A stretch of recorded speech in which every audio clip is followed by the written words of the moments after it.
Bienvenue une fois de plus à ce flash d'information du lundi 14 au dimanche 20 octobre 2024 sur EMTV. Actualité nationale, révision de la liste électorale 2024-2025. Le président de la commission électorale indépendante CEI, Ibrahim Koulibaly Kubier, a procédé le 19 octobre 2024 à Guiglo au lancement officiel de l'opération de révision de la liste électorale. Ce processus s'étend du samedi 19 octobre au dimanche 10 novembre sur l'ensemble du territoire ivoirien et à l'extérieur. Au titre des droits humains, le gouvernement ivoirien a décidé de la création d'un observatoire national de la détention afin de prévenir la torture et haute peine ou traitements cruels, inhumains ou dégradants.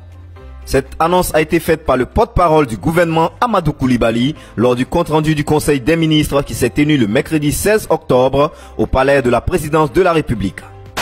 Quant à la fonction publique, les membres de l'intersyndicale du ministère de l'Éducation nationale et de l'alphabétisation, IS-MENA, de la coalition des syndicats de la santé, Coli Santé, et des syndicats des affaires sociales ont observé une grève de 72 heures du mardi 15 au jeudi 17 octobre sur l'ensemble du territoire avec comme point de revendication majeure la prime trimestrielle. Au titre de la communauté universitaire, le ministre de l'Enseignement supérieur et de la Recherche scientifique, M. Adama Diawara, a proposé lors du Conseil national de sécurité, tenu le jeudi 17 octobre au palais de la présidence de la République sous la présidence du chef de l'État Alassane Ouattara, la dissolution de toutes les associations syndicales estudiantines. Une proposition entérinée par le CNS réuni pour statuer sur la situation sécuritaire générale du pays.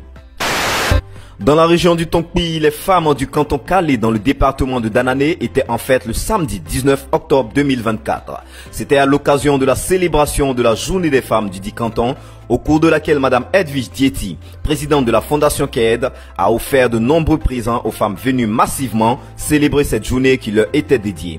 Cette cérémonie a vu également la présence effective du Dr Albert Flindé, ministre-gouverneur du district autonome des montagnes, en qualité de patron de la cérémonie, des autorités préfectorales, des élus, de la chefferie traditionnelle et des guides religieux. À l'international, la tension devient de plus en plus grandissante dans la péninsule coréenne. Pyongyang a dynamité le mardi 15 octobre des sections de routes et lignes ferroviaires intercoréennes du côté nord-coréen, aux frontières militarisées, s'isolant davantage de son voisin sud-coréen. Crise diplomatique, les relations entre le Canada et l'Inde ont pris du plomb dans l'aile le lundi 14 octobre par l'expulsion réciproque de l'ambassadeur et 5 autres diplomates de haut rang en réaction à l'enquête sur le meurtre d'un leader séparatiste sikh en 2023 sur le territoire canadien. Ottawa accuse New Delhi d'avoir fomenté cet assassinat. Sport football, la sélection nigériane a boycotté le mardi 15 octobre le match contre l'équipe libyenne comptant pour la 4e journée de la qualification CAN Maroc 2025 prévue pour se jouer à Benghazi. Les Super Eagles se sont retournés à Abuja, se disant victimes de traitements inhumains après avoir été bloqués durant plusieurs heures dans un aéroport libyen sans nourriture ni eau. C'est par ces notes que nous mettons fin à ce flash d'informations sur votre chaîne EMTV et on se dit à la semaine prochaine pour encore plus d'actualités.